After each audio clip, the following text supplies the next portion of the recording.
na hata wanaweza kutumia zile passports kusafiri nje ya Kenya na kurudi. Hiyo pia ni hatari katika usalama ya taifa. Hiyo ndio mambo ambayo tunataka kuangazia na kulete juu ama kuamplify, ndio sasa tuweze kujua kwamba kwenda mbele ni nini tutafanya, kwa sababu hata pia usalama wetu ni ya muhimu.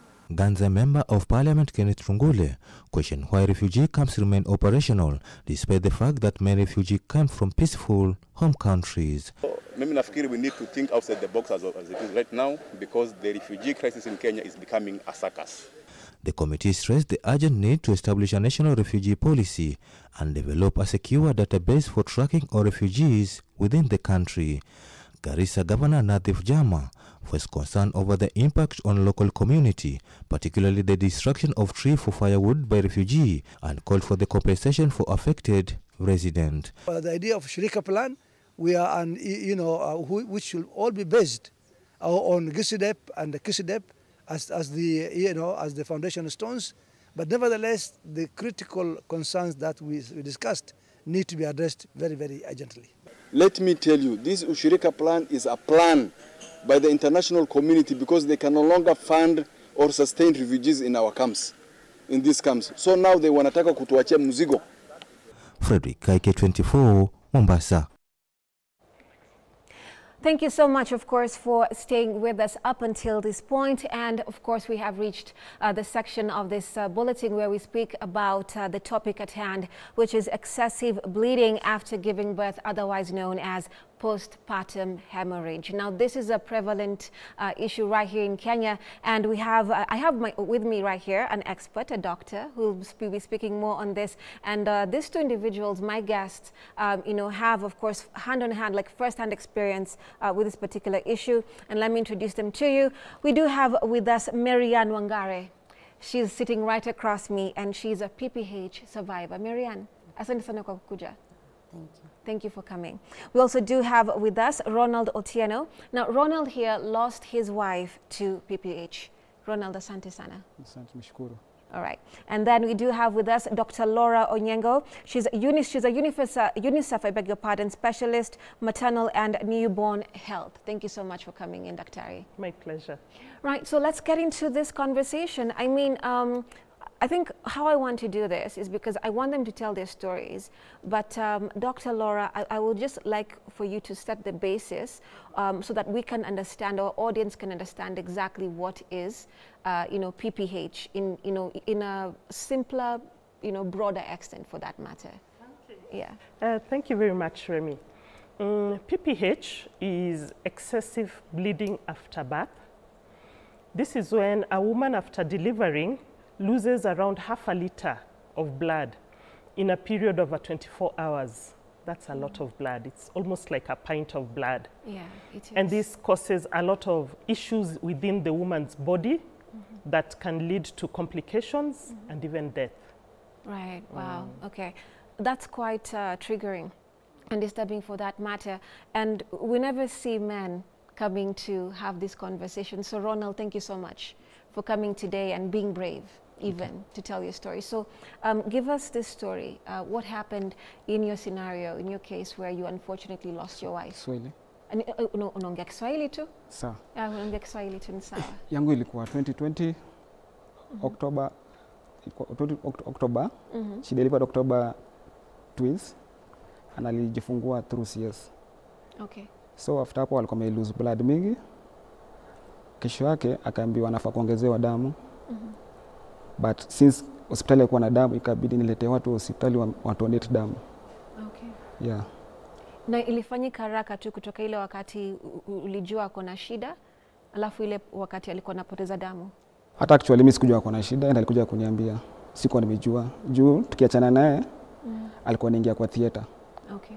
Yeah, so after theater asubuhi akaniambia nikuje hospitali, animlete nguo zingine. So when nilipeleka akaniambia ame lose damu mingi na anafaa kuongezewa damu.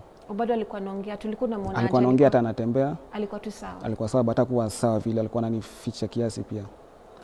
Alikuwa anataka kuona nikiwa weak. Alikuwa anataka nikuwe strong. Yeah. Na uliwahi sikia kitu kama hiyo hata wakati mwingine kwamba kunaweza kuwa na shida kama hii? Alikuwa na magonjwa yoyote ingine awali ama alikuwa tu sawa? Lakini sikuijua shida kama itajafanyika. Okay. Yeah. Na sasa vile ulikuja kuambiwa kwamba bibi yako hayuko, watoto walikuwa aje? Wale watoto wenye alizaa? Alipozaa, watoto walienda kwa nursery, yakabaki kwa ward. Juu alikuwa na monitor. Hiyo mambo na kuongezewa damu, kuangalia kama atakuwa strong sasa. Okay. So watoto walikuwa tu sawa, enda alikuwa na shida kiasi. Okay. So after 2 weeks, alikuja akaaga sasa. After 2 weeks? 2 weeks, yeah. Yeah. Okay, na hiyo wakati? Exactly date kama leo, date 8 November 2020. Oh, so 4 years exactly. 4 years. On a day like today in 2020? Yeah. Okay, I see. And how has it been since then? It's been hell. It's been hell. Hell, tough. Yani imekuwa shida zote naweza sema tu. Imekuwa ngumu, unachua na watoto twins, hujui utawapeleka wapi, watanyonya aje. Yani venye utawachunga kwanza ilikuwa shida. But Mungu akanisaidia, nikapata malipo ya kuwaweka. But hiyo kuwachunga ndio ilikuwa shida sasa, kuwachunga sasa. Juu ilibidi niwapeleke kwa children's home. Siko na mama, sina sister. Na mtu angekaa nao, tulikuwa tumetafuta daktari angekuwa anakaa nao, but alikuwa anataka pesa mingi, alikuwa anataka 6,000 per day. Na Sunday anapatiwa off. So ilikuwa hapana, itakuwa expensive sana. Okay. Ikabidi tuwapeleke kwa children's home. Hapa Nairobi tulikuwa tunapata children's home kadhaa, but walikuwa ni kama unawapeleka ni kama unawauza sasa. Yes, si ati ni wako, unawauza, wanaweza ku adopted anytime without your consent. Okay. Na sasa so wewe una deal na hiyo jambo aje, ukijua kitu kama hiyo inaweza tayari wamekuja na shida na tayari penye umeweka tu in a temporary way, so lazima watakuwa hapo permanent, lakini tena kuna hii shida yenye uko nayo, so umedeal aje nayo?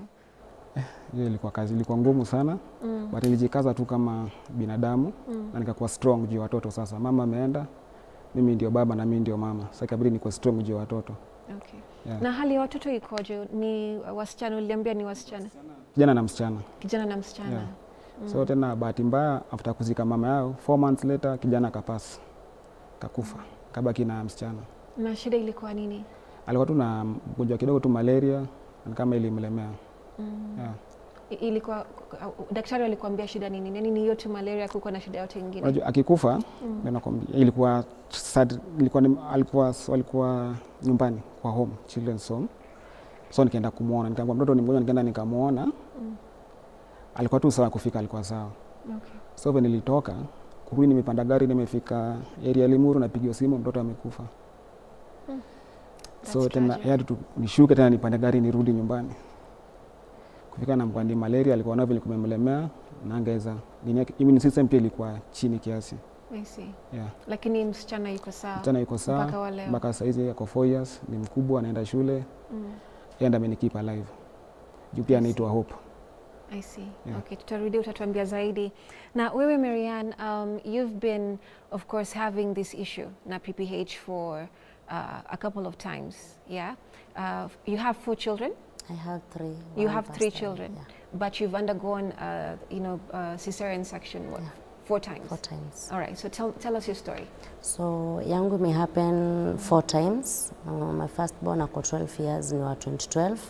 It happened the same thing, nilipata excessive bleeding, nikaenda hospitali, so ikakuwa ni emergency, ndo nikapelekwa theater. So that's how I got my firstborn child through CS. It happened the second time, 2017. The same issue, the same excessive bleeding, the same journey ya kwenda theater bado. 2019, it was the worst day of my life, because it happened, nikaenda hospitali. I always book for a CS 1 week before. So kuenda nikapata hizo hospitali ziko overbooked, hakuna space ya kuenda theater. So nikakaa 3 days, hakuna kitu madaktari wanafanya. So the day yenye nilipata chance ya kuenda theater, nilihave kwanza kufanywa ultrasound, wakapata mtoto hayuko hai. Sale bado kama bado niko kwa kitanda na ngoja kwenda theater. Had you dilated? Were you in the ready to give birth? Ulikuwa tayari? No, bado. Yeah. Okay. So nilipelekwa theater, nikatolewa mtoto. on another hospital. Juu ile hospitali nilikuwa hawakukuwa na hiyo chance, still nilikuwa nangoja wapate chance. So ukatoka hapo tena? Nikatoka hapo nikarudi home. Na huyo mtoto ambaye yuko hai? Na mtoto mwenye yuko hai kwa tumbo. Nikarudi home, nikalala hiyo siku pia, nikatafuta hospitali ingine, nikaenda. So the current hospital, at least walinichukua wakanipeleka emergency theater, ndo nikatolewa mtoto. Na ilifika mpaka saa ngapi? Ilikuwa asubuhi kidogo ama ilikuwa bado usiku? Ilikuwa bado usiku. Hiyo yote ikifanyika kutoka utoke hospitali ya kwanza na hospitali ya pili? Nilienda hospitali ya kwanza 8 asubuhi, nikakaa for 3 days, nikatoka the 3rd day asubuhi, nikarudi home nikalala. So nilirauka hiyo siku ingine kwenda hospitali. I see. Na wali detect any issue hiyo wakati within those 3 days? No.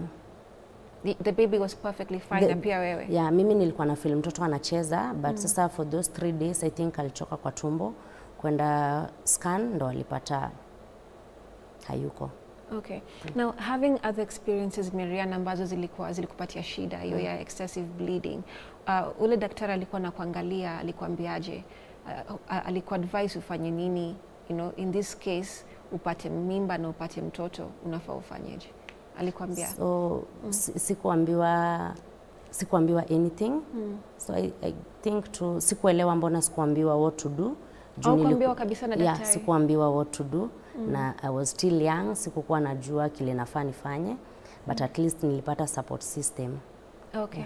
Na kufanyiwa cesarean section for others ni out of emergency issues, ama for others it's an option that they're given either by the doctor or they choose for themselves. Unaona? So for you in your case, because this happened 4 times, ulikuwa na emergency ama ni kitu ulichagua alafu so ikaanza kuleta shida? Sikukuwa na emergency na si kitu nilichagua. The problem came about sikukuwa na funguka njia vizuri. I see. I see. So in your case, you didn't get proper advice. Yeah, ile kitu unafaa kufanya. I see. Now, Dr. Laura here, we have 2 cases that feel a bit different but are quite similar in different aspects, right? But let's take a look at information and awareness on this matter.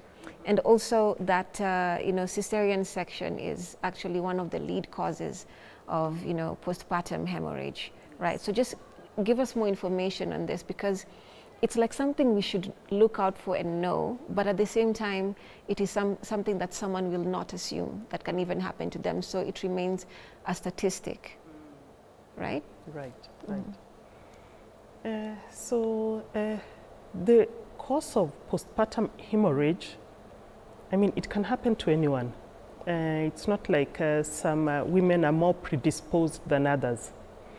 However, once you've had that excessive bleeding, there needs to be more effort to take care of your next pregnancy, because now you're at a higher risk. For women also who have hypertension, multiple pregnancies, like Ronald's case, your uterus expands a lot. Yes. Yeah. So contracting would be a problem. So there are certain conditions that put that woman at a bit higher risk than another. Right. So what should happen? Number one is when the women come for antenatal clinics, they need to be given information. What are danger signs? How do you even feed yourself so that your blood levels are at a good level? Yeah. They are good. Yeah. You have enough blood. Then how do you prepare for birth? Whether you're going to do a normal delivery or in some instances, CS. How do you prepare for that? We also look at our public and we tell the general population, please donate blood. You heard Ronald say that his wife lost blood. He's in a situation where he's taking care of a patient and yet he's being asked to look for blood. And he has children in NBU.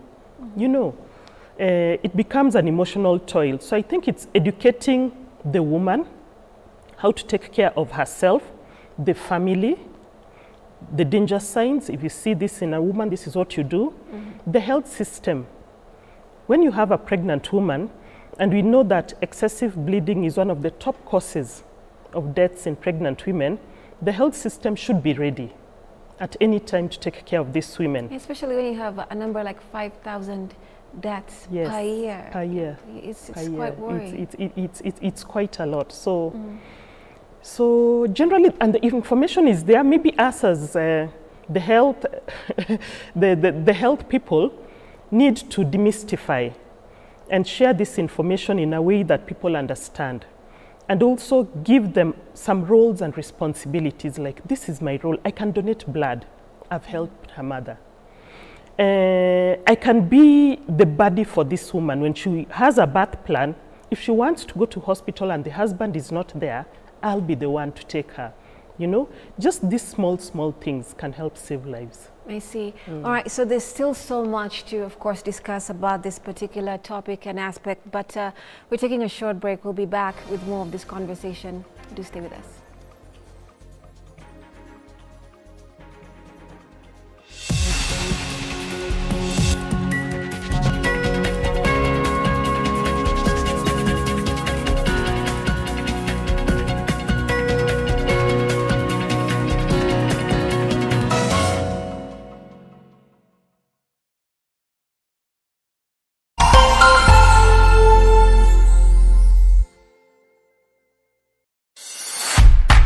At People Daily, we believe small actions lead to monumental changes.